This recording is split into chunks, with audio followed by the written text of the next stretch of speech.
नमस्कार दोस्तों, स्वागत है आपका आज के एपिसोड में। आज का जो हमारा टॉपिक है वो बेहद इंपॉर्टेंट है। क्योंकि हाल ही में जो है कि पद्म अवार्ड्स 2026 के विजेताओं के नाम की घोषणा कर दी गई है और इसी के साथ ये पूरा टॉपिक अवार्ड से संबंधित है और इसमें हम जानेंगे पद्म अवार्ड्स के बारे में, विजेताओं के नाम की सूची के बारे में।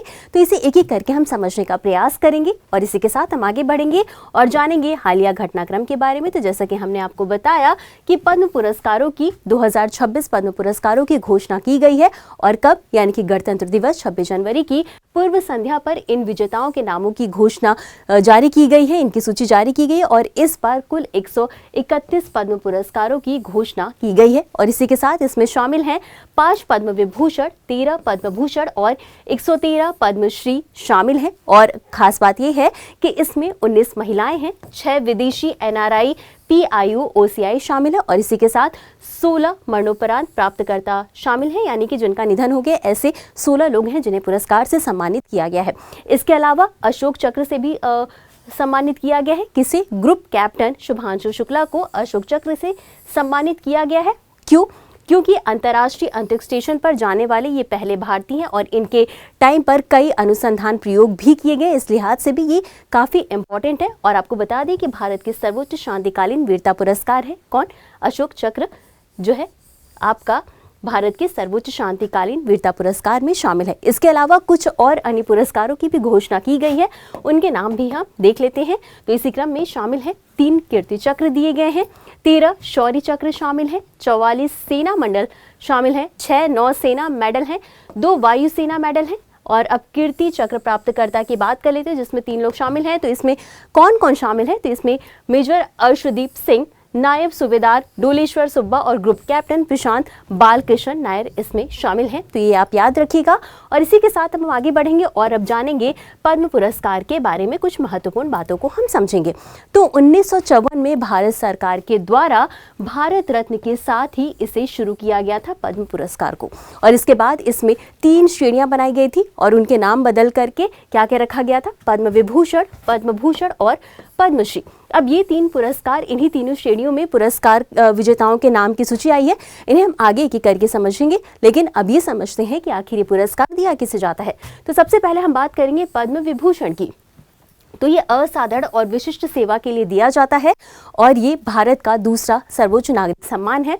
इस क्रम में आते हैं पद्म भूषण की ओर और ये उच्च कोटि की विशिष्ट सेवा के लिए दिया जाता है और ये तीसरा नागरिक सर्वोच्च सम्मान है। और पद्मश्री की बात करें तो ये किसी भी क्षेत्र में विशिष्ट सेवा के लिए दिया जाता है और ये चौथा नागरिक सेवा सम्मान है। और क्षेत्र की बात कर लेते हैं कि ये पुरस्कार जो है किन क्षेत्रों में दिए जाते हैं।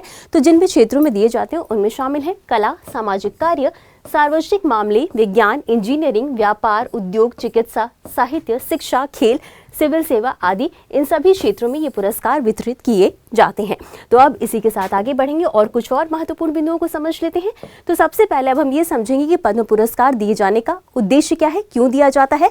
तो जितने भी असाधारण कार्य करने वाले नागरिक हैं उनको सम्मान देने के लिए ये पुरस्कार दिया जाता है। विशिष्ट यानी विभिन्न क्षेत्रों में विशिष्ट और असाधारण उपलब्धियों को सम्मानित करना ही इसका उद्देश्य है, इस पुरस्कार को वितरित किए जाने का उद्देश्य है। और इसी के साथ ये इन व्यक्तियों को राष्ट्रव्यापी पहचान देता है, साथ ही साथ प्रतिष्ठा भी प्रदान करता है। यह पुरस्कार आपको बता दें कि इसमें कोई नगद पुरस्कार शामिल नहीं है और पुरस्कार में राष्ट्रपति के द्वारा हस्ताक्षरित एक प्रमाण पत्र दिया जाता है और एक पदक इसमें शामिल होता है। हालांकि आपको बता दें ये जो पद्म पुरस्कार, पद्म विभूषण, पद्म भूषण दिए जाते हैं इसे विजेता जो है अपने नाम के साथ प्रयोग नहीं कर सकते हैं और ये जो पुरस्कार हैं वो मार्च से अप्रैल के बीच में वितरित किए जाते हैं राष्ट्रपति भवन में। अब पात्रता मानदंड की बात कर लेते हैं कि आखिर किन व्यक्तियों को मिलता है ये पुरस्कार। तो जाति, व्यवसाय, पद या लिंग के भेदभाव के बिना सभी व्यक्ति जो है इस पुरस्कार के लिए पात्र हैं अगर उन्होंने किसी भी ऐसे क्षेत्र में असाधारण कार्य किया है। तो अब अगर किसी व्यक्ति को उच्च श्रेणी का पद्म पुरस्कार देना है तो उसके लिए एक कंडीशन है कि जो भी उस व्यक्ति ने पिछला पुरस्कार प्राप्त किया है उससे 5 साल का गैप होना चाहिए, यानी कम से कम 5 साल का अंतराल होना चाहिए, तभी उच्च श्रेणी के पद्म पुरस्कार के लिए वो योग्य है। हालांकि कुछ असाधारण मामले होते हैं जिनमें छूट भी दी जाती है। अब समझते हैं कि ये जो पुरस्कार दिए जाते हैं, जो नाम की घोषणा की जाती है, इसका पूरा प्रोसेस क्या है। तो दरअसल इसके लिए पद्म पुरस्कार समिति का गठन किया जाता है और इसमें प्रधानमंत्री के द्वारा इसका गठन किया जाता है। और इसकी अध्यक्षता कौन करता है?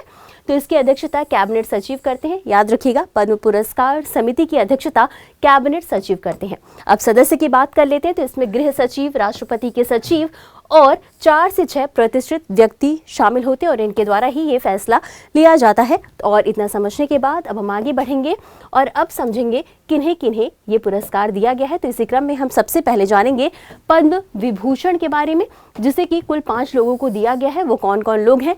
तो सबसे पहले आते हैं धर्मेंद्र सिंह देओल, जिन्हें कि मरणोपरांत ये पुरस्कार दिया गया है।